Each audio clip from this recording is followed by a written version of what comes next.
ये हम सबका दायित्व होना चाहिए और हमारा लक्ष्य है श्रेष्ठ उत्तराखंड, विकल्प वही संकल्प, उसको लेकर हम लगातार आगे बढ़ रहे हैं। अभी दीप्ति जी ने यहां से बात करी नकल की बात। देखिए, ये नकल का विषय कुछ लोगों ने इसको आगे बढ़ाया। हमारे पास छात्र आए, उनकी बात हमने सुनी, उसकी जांच करवाई और जांच करवाने के बाद छोटा बड़ा कोई जो भी उसमें संलिप्त पाया गया, ये लंबे समय से चल रहा था, आज से नहीं। ये कई साल बीत गए लेकिन इसमें जांच नहीं होती थी। बार बार बात तो उठती थी कि यहां गड़बड़ हुआ है, यहां पर्चा लीक हुआ है, यहां नकल करवाई गई है, यहां प्रश्न पत्र पहले ही बाहर आ गए हैं, यहां पर्चा जहां छपता है वो पर्चा छापने वाला मशीन वाला भी उसमें मिला हुआ है। बात आती थी, चली जाती थी। लेकिन मैं अपनी बहनों से कहना चाहता हूं कि मेरे पास ये विषय आया जुलाई के महीने में 2022 में। मैंने सोचा हो सकता है वैसे ही शिकायत आ रही है, इसकी एक बार जांच करवाना ठीक रहेगा। और मैंने तय किया कि मैं पहले जांच करवाता हूं। जब प्रारंभिक जांच करवाई तो जांच में साफ साफ दिखाई देने लगा कि बड़े पैमाने पर घपला हुआ है। लेकिन मैं ये भी जानता था कि इसकी जांच करवाऊंगा तो इसके पीछे बड़े बड़े नकल माफिया हैं। सैकड़ों करोड़ का, हजारों करोड़ का कारोबार करने वाले लोग हैं जो नकल के काम में संलिप्त हैं, जो पीछे से उनके हितों पर कुठाराघात होगा। लेकिन मैंने बहनों, आपके आशीर्वाद के कारण से, आपके स्नेह के कारण से ये तय किया कि किसी गरीब माता पिता का बेटी और बेटी को अब धोखे में नहीं रहना पड़ेगा। अब उसको नकल करके पास होने वालों की जगह जो योग्यता और क्षमता वाले लोग हैं वो पास होंगे, वो परीक्षाओं में निकलेंगे। क्योंकि मैं जानता था, मैंने भी उसी जीवन को जिया है। मैं भी बचपन से एक सामान्य परिवार में ही पैदा हुआ हूं। मैंने देखा है कि एक सामान्य परिवार के माता पिता के पास, उसके बेटे बेटी के पास अगर कोई पूंजी होती है, कोई धन होता है, तो केवल और केवल शिक्षा होती है जो अपनी पढ़ाई से, अपने अध्ययन से उसे प्राप्त होती है। अगर उसमें भी डाका पड़ जाएगा, उसमें भी नकल हो जाएगी, तो उसके पास कुछ नहीं बचेगा। भाइयों बहनों, मैंने इसलिए तय किया, चाहे मुझे इसका परिणाम कुछ भी हो, लेकिन मैं इसकी पूरी जांच कराऊंगा। और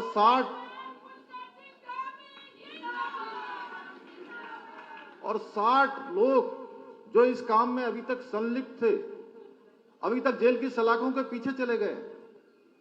और इतना ही पर भी नहीं रुके, जेल भी जा रहे थे, नकल भी कर रहे थे। ये भी चल रहा था।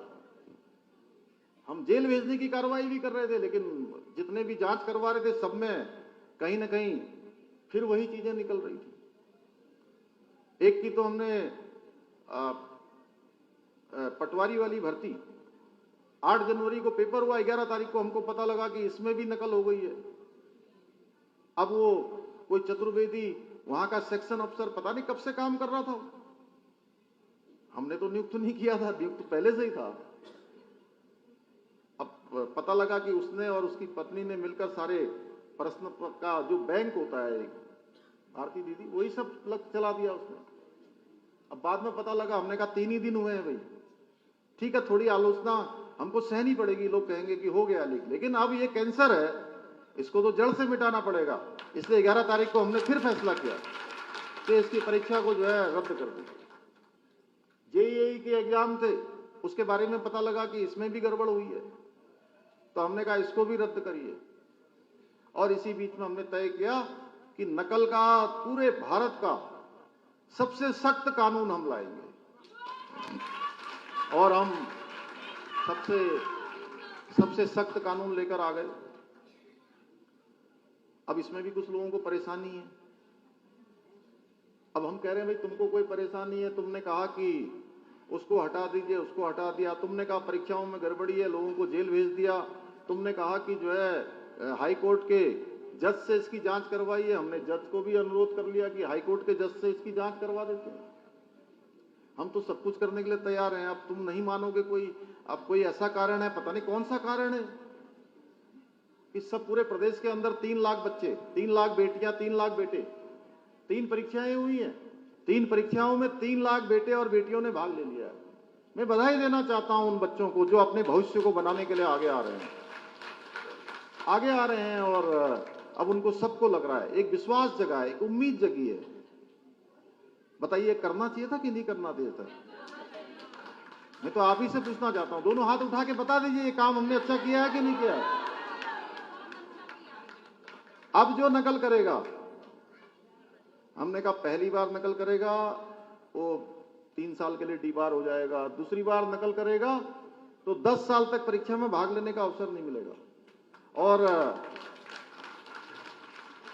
10 साल की सजा, उम्र कैद की सजा का प्रावधान किया है।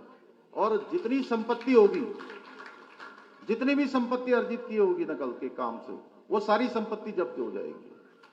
और जो प्रत्यक्ष रूप से जो नकल करवाएगा उसके खिलाफ तो कार्रवाई होगी होगी। जो इधर उधर से अन्य माध्यमों से भी उसमें संलिप्त पाया जाएगा उसके खिलाफ भी कठोर कार्रवाई होगी। अब जितनी परीक्षाएं हो रही सब नकल से हो रही। अब दूसरे प्रदेश के अंदर संसाधन कम है, आप सब जानते हो। प्रदेश लगातार कई सालों से कर्जा लेकर कई चीजों के संसाधन जुटाकर हमारा प्रदेश चल रहा है। लेकिन एक बात मैंने तय करी कि 4 जुलाई 2021 को जिस दिन मैंने मुख्य सेवक के रूप में ये कार्यभार संभाला, दायित्व मुझे दिया गया, उस दिन से मैंने तय किया कि एक काम किसी कीमत पर नहीं रुकना चाहिए। वो जो सरकारी पद खाली हैं उन पदों पर भर्ती की प्रक्रिया लगातार चलनी चाहिए, और उसके कैलेंडर जारी कर दिए। अब कुछ लोग चाहते हैं कि ये भर्तियां ही ना हो, कहने लगे सीबीआई की जांच करवाइए। रानी साहिबा, सीबीआई की जांच तो आप ही लोग जानती है, आप दिल्ली से होती है। अब और सीबीआई की जांच के लिए पता कौन कह रहे थे?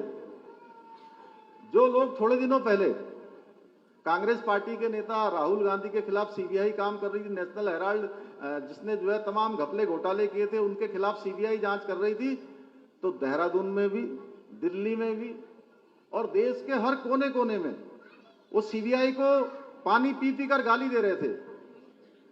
पूरे देश में गाली दे रहे थे, देहरादून में भी दे रहे थे उन्हीं की पार्टी के लोग।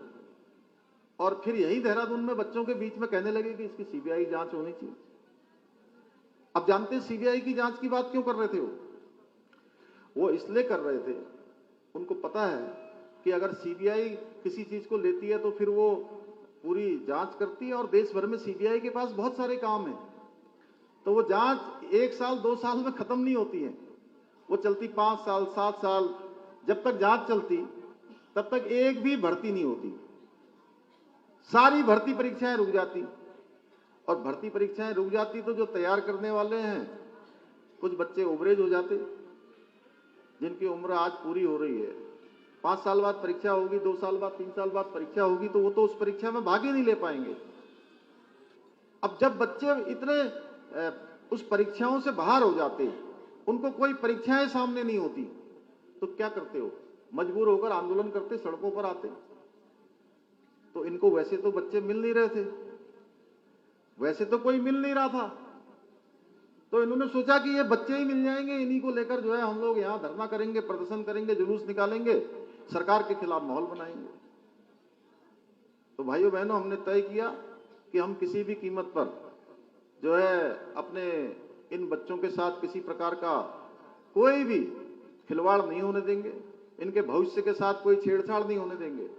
और भर्तियों का कैलेंडर जारी कर दिया आयोग ने, और जो आयोग ने कैलेंडर जारी किया हुआ है उस कैलेंडर के अनुसार लगातार भर्ती हो रही है। कुछ लोगों ने कहा हम बहिष्कार करते हैं, बहिष्कार भी करके देख लिया, कोई बहिष्कार नहीं हुआ। 1,03,000 पहली परीक्षा में, 1 लाख दूसरी परीक्षा में, 1.5 लाख तीसरी परीक्षा में, हर परीक्षा में बच्चे आ रहे हैं, बड़ी संख्या में आ रहे हैं, लोगों का विश्वास लौटा है।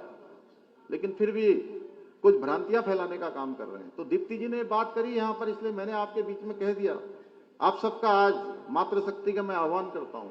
मातृशक्ति के आशीर्वाद से आज मोदी जी देश के प्रधानमंत्री हैं, मैं भी मुख्य सेवक के रूप में सेवा कर पा रहा हूं, तो उसमें आप सबका आशीर्वाद है।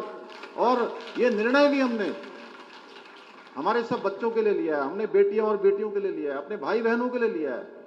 इसलिए मातृशक्ति को ऐसे भ्रामक चीजें करने वाले लोगों को मुंहतोड़ जवाब देना है। हालांकि हमारे नौजवानों ने, युवाओं ने पूरे प्रदेश के अंदर जगह जगह, एक एक जगह जाकर जो नकल का देश का सबसे सख्त कानून लेकर आए, उस कानून के बारे में लोगों को बताने का काम किया है। लेकिन आप सबकी भी जिम्मेदारी है, क्योंकि अब ये प्रदेश नई दिशा में जा रहा है। कल ही हमारे आंकड़े आए, हम जीएसटी में भी जो है आगे बढ़े हैं। जीएसटी भी हमारा 32-33% पिछले साल की तुलना में ज्यादा पैसा आया है, ज्यादा चीजें आई हैं। आज हॉर्टिकल्चर में हो, चाहे आज वो पर्यटन का क्षेत्र हो, चाहे ऊर्जा का क्षेत्र हो, चाहे वो हमारा उद्योग का क्षेत्र हो, हर क्षेत्र में आज हम प्रयास कर रहे हैं कि एक नवाचार लाकर, यानी कि नई चीजों को अपनाकर, नई तकनीकी को अपनाकर, अपनी मातृशक्ति को भी, उनको भी उसमें पूरी तरह से उनका सहयोग लेकर, उनको मिलाकर, उनको आगे बढ़ाकर राज्य हमारा हिंदुस्तान का श्रेष्ठ राज्य बने। इसके लिए मैं लगातार आप सबका आशीर्वाद चाहता हूं।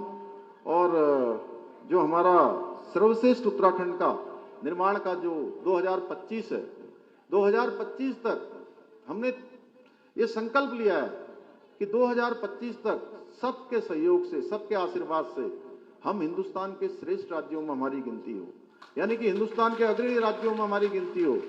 वह सब तभी हो सकता है जब हमारी मातृशक्ति का आशीर्वाद इस राज्य को बनाने में भी रहा है, इस राज्य को आगे बढ़ाने में भी रहा है। यहाँ के हर घर को आगे बढ़ाने का काम किसी ने किया है, तो हमारी माताओं बहनों ने किया है। आज नहीं, वो हमेशा से करती आई हैं।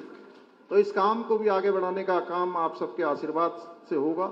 मैं एक बार आप सभी को इस बहुत ही शानदार आयोजन के लिए, जिसमें इतनी बड़ी संख्या में आया, मुझे बताया कि अर्चना जी ने, सिद्धार्थ जी, महानगर अध्यक्ष जी ने, और सब लोगों ने, प्रभारी जी ने, और सब ने बड़े अच्छे इस कार्यक्रम का संयोजन का काम किया है।